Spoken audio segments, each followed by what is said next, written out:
Hey, what's up everybody? Brian York here with Yorkie Moto Garage. We are working on a candy blue green today. Really excited about this project. Haven't done a candy blue green in quite a while. And we're going to turn the camera around here and we're going to show you what we're doing here. So we've got this 1970 candy blue green started.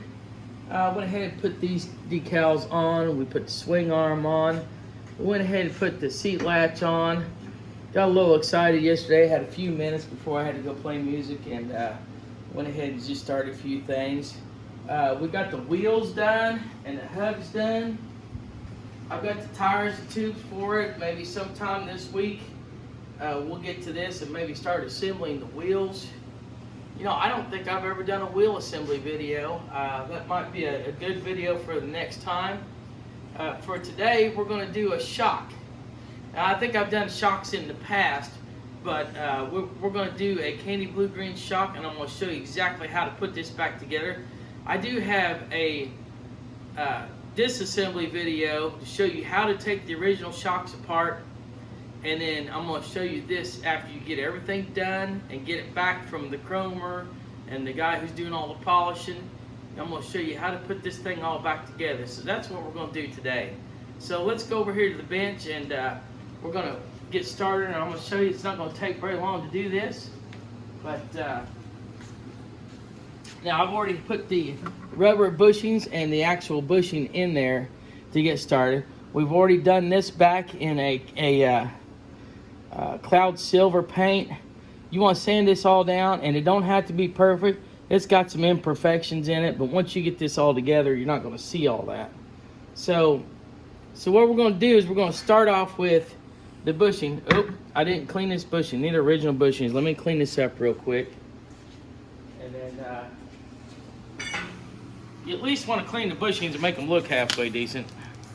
Okay, so I got a rag over here. We'll clean this up real good before we put it on.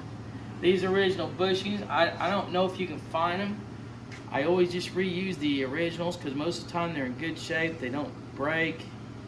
But if you do have one that's bad, you might have to take another shock apart to get another piece. There's a top one. This is the bottom one. The thicker one goes on the bottom. And then you have a little shorter one that goes on the top.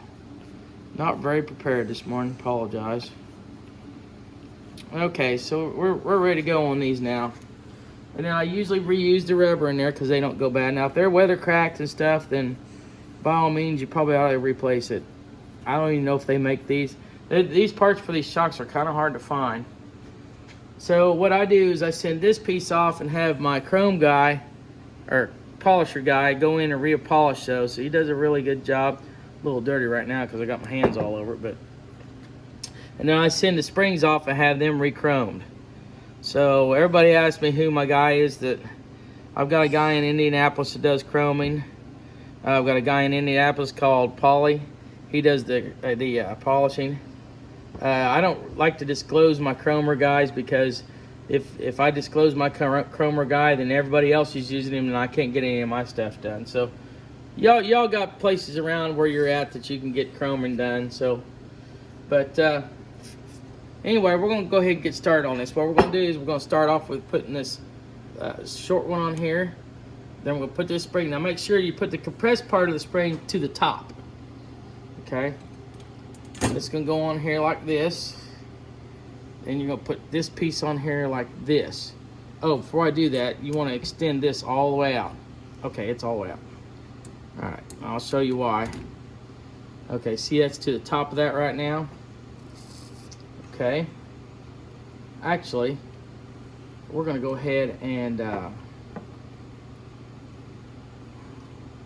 let's see, it's been a while. I have to think about how, okay, yeah, this is right. Okay, so we're gonna put this on here, put this on top, and then we're gonna go put this in our homemade spring compressor here. Oh, I'm sorry, we're gonna put the top on it first. Put this on here like this. Now, I put some tape underneath here so that, make sure it doesn't scratch the painted part. Now, you wanna center this in the middle so that when you put it on there, it'll go in the middle. And you want to just keep pressing this down until you get enough room to work up here. You just keep going. There's not a lot of pressure on this. Just enough to, and we want to make sure that we get this down enough to where we got enough room to work here. Okay, so, and you can move this around pretty much anywhere you need. Oh, I forgot to tell you, this bushing has to be in the middle. It's kind of a pain to move after you get it in place. I didn't even think about that. I have to loosen this back up. If you don't get the bushing in the middle, this piece right here has to slide into there. It doesn't want to go in there very well. So let me, I'm getting ahead of myself. Okay, so we're gonna have to, didn't even think about that.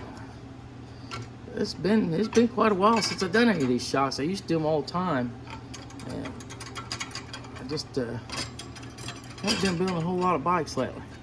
Okay. Okay, so we got the bushing in the middle of it now. Looks pretty good.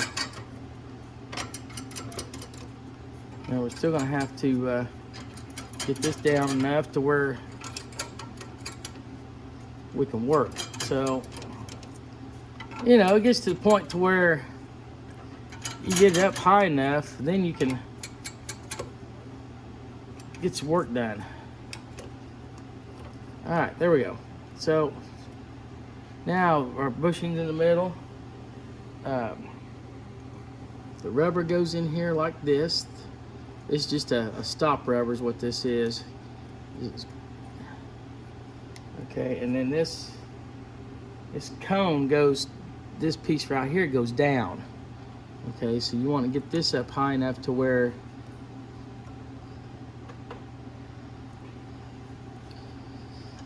let's go lower.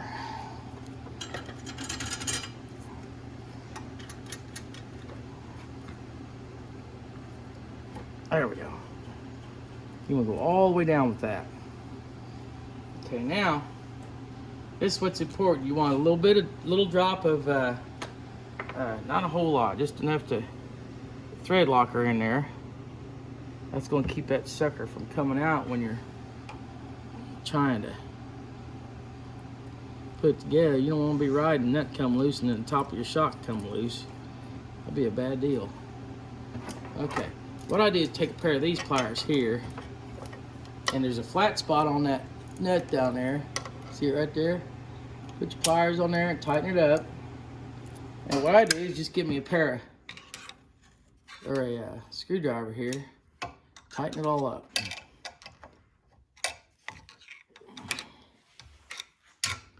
Kind of hard to do because it's thing here. All right, good tight. Now what we could do is take this and push it down in there. And that's gonna. Now if it doesn't go down in there all the way, don't worry about it, because when you take this up like this, you go a little bit at a time on both sides. Make sure it goes up straight. You don't want it cockeyed. Once you go take this out, you can turn this a little bit, and it'll seat itself down in there. It's kind of hard at first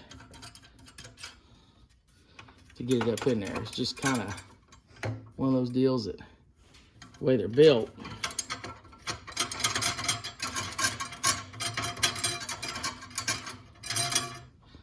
And you can buy the ones from CHP and have somebody do it that way. I don't like to do that. All right, there you go. Shock's all done. Looks good. But there's your shock completely done. And when you get her all done, you can go over here and stick it on the bike.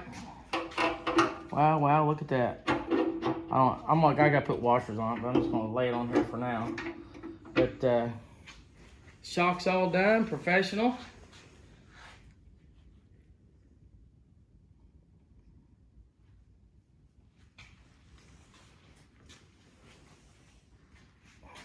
That's turned out really nice. That's the way we do the shocks on there. I don't know if you all do your own shocks or if you, but on the CHP, I think they come apart the same way. If you get a Dr. ATV shock, the nut is down here on the bottom. It's down here, and I've got another video that shows you how to take the Dr. ATV shock apart. They're different. I think the CHP shocks come apart up here where you can take these off and paint them.